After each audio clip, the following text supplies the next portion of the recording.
This is the Capital Games Movie Club. I am the Wiz. All right, so this morning the Oscar nominations were announced for 2023. I, of course, did not watch it live. There's no damn way I was waking up that early to watch the Oscar nominations. I don't care how big of a nerd I am.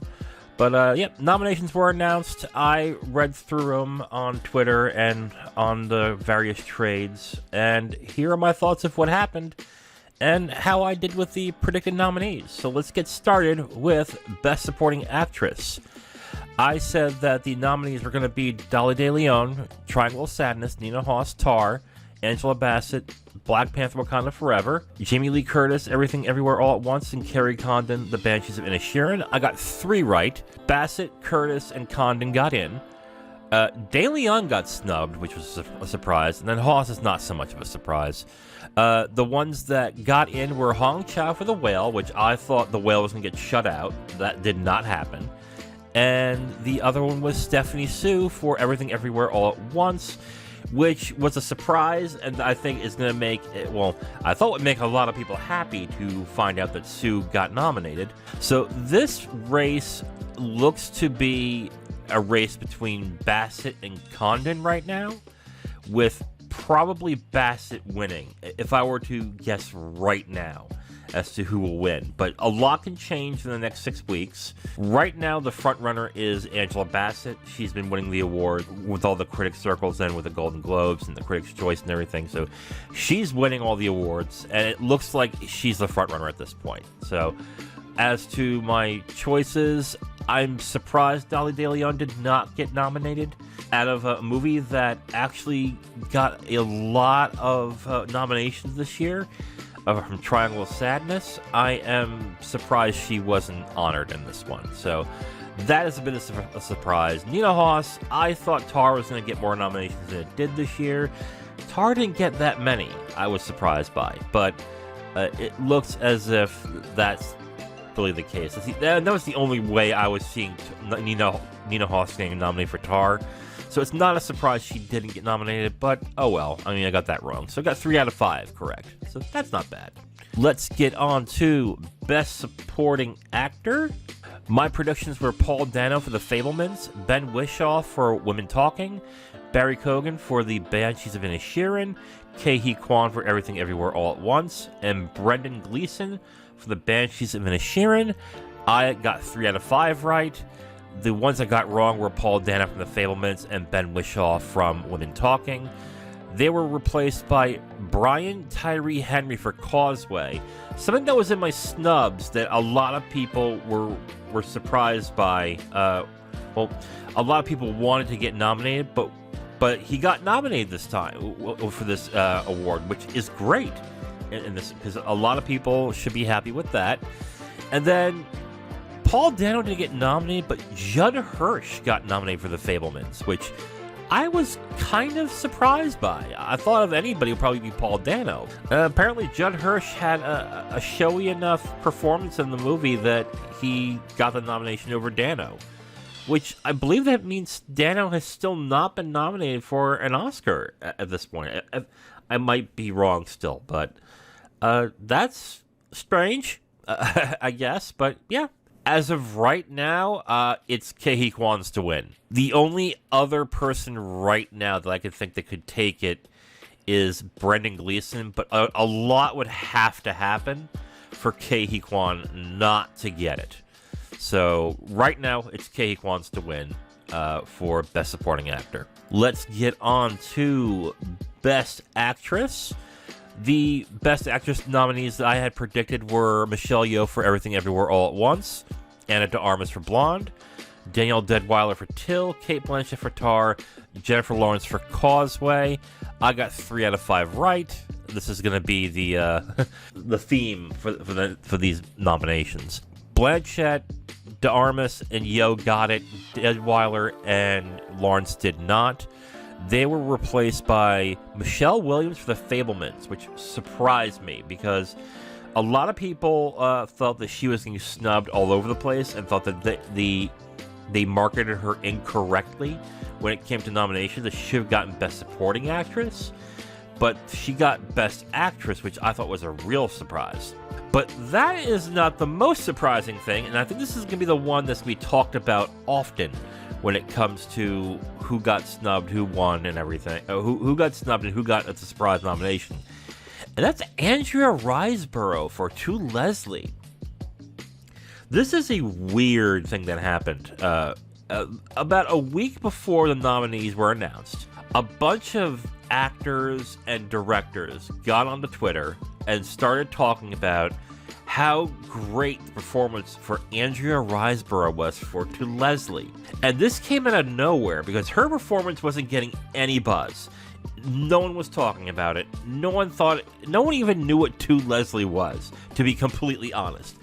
I heard small talk about it, and this was when these actors and directors were talking about it, where I looked and goes, wow, that's weird.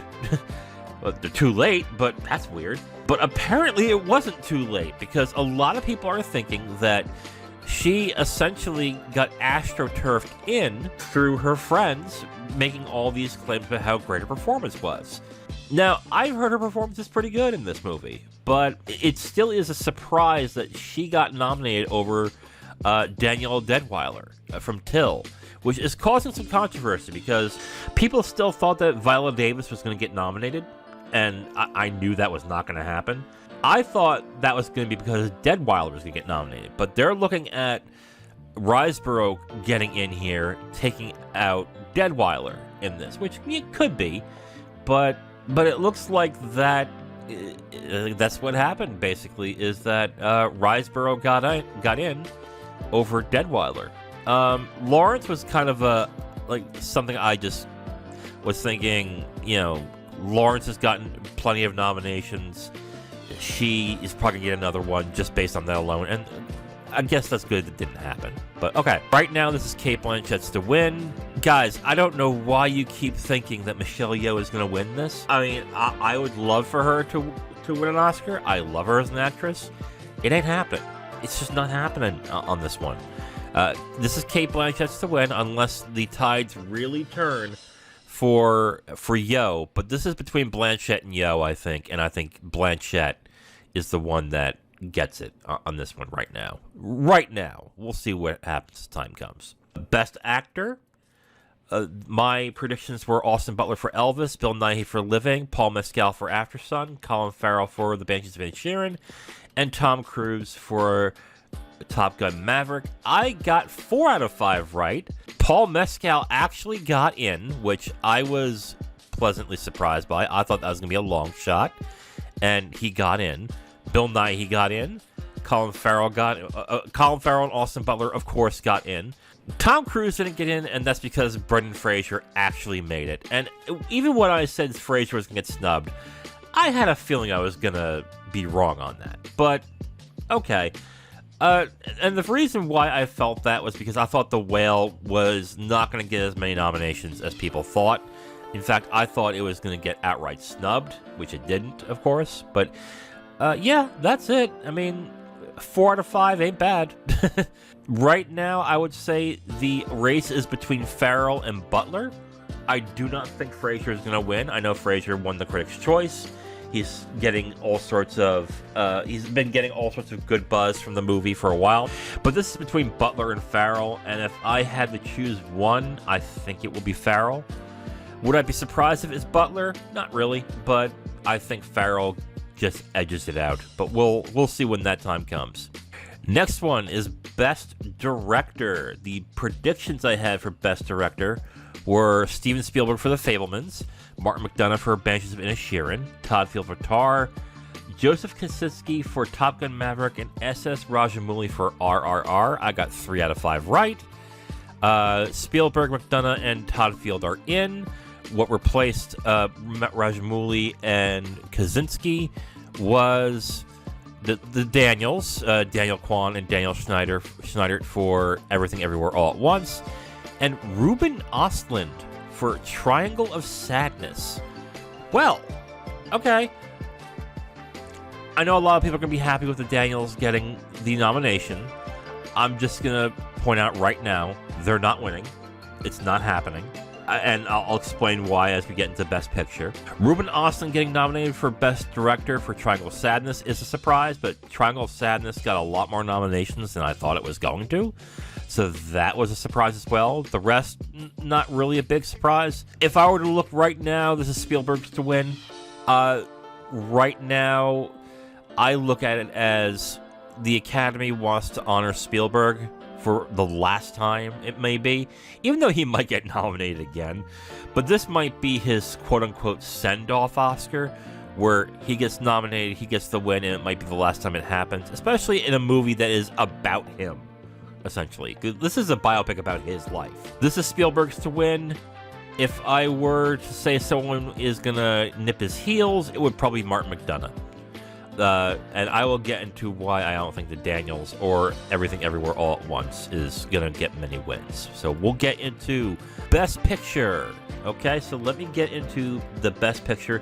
My Best Picture predicted nominees are The Fabelmans, Banshees of Inisherin, Tar, Everything Everywhere All at Once, Elvis, Top Gun Maverick, All Quiet on the Western Front, Living, Triangle of Sadness, and RRR. I got 8 out of 10 right. Living and RRR were the ones that did not get nominated.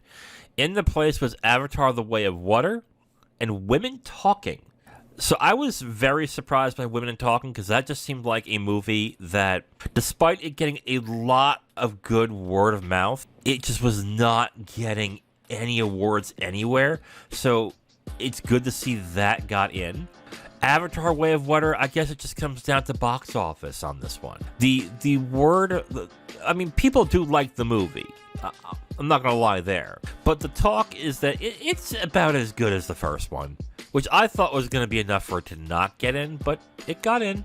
So there, that's all there is to that, at least. But as the ones that did get nominated, right now, I think this is between Fabelmans and Banshees. I thought Tar was going to be the one that was going to get the most nominations. It got nowhere near that. So there goes Tar on that one. Yeah, again, so I think Fabelmans and Banshees are the two main ones here.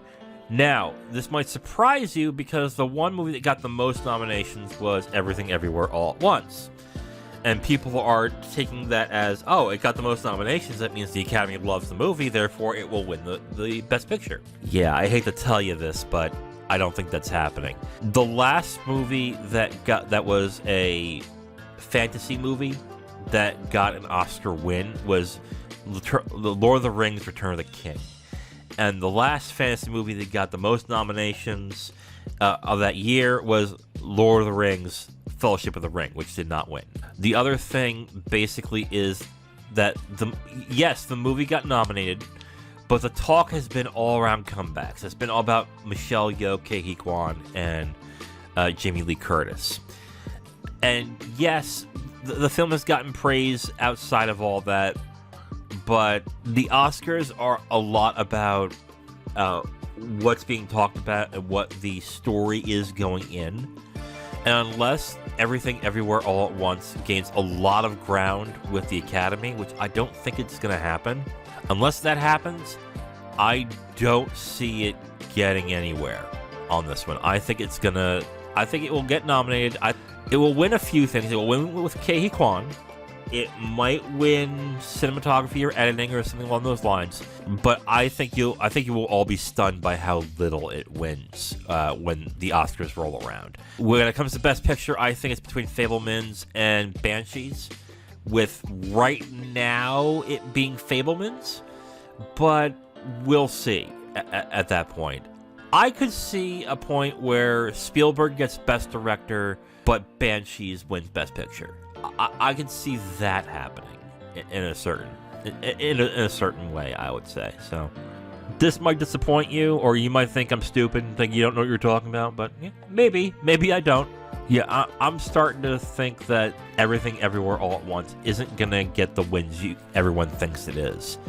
So be prepared for that disappointment. This will be a very interesting Oscar season. The awards will be on March 12th. A lot could happen in the next 6 months. So what's going to happen is, before the Oscars happen, I'm going to do my final predictions and see where that goes from there. So it will be interesting to see what happens. And that is it for my reactions to the Oscar nominations for this year. This is Capital Games Movie Club. I am the Wiz. Talk to you next time. Bye.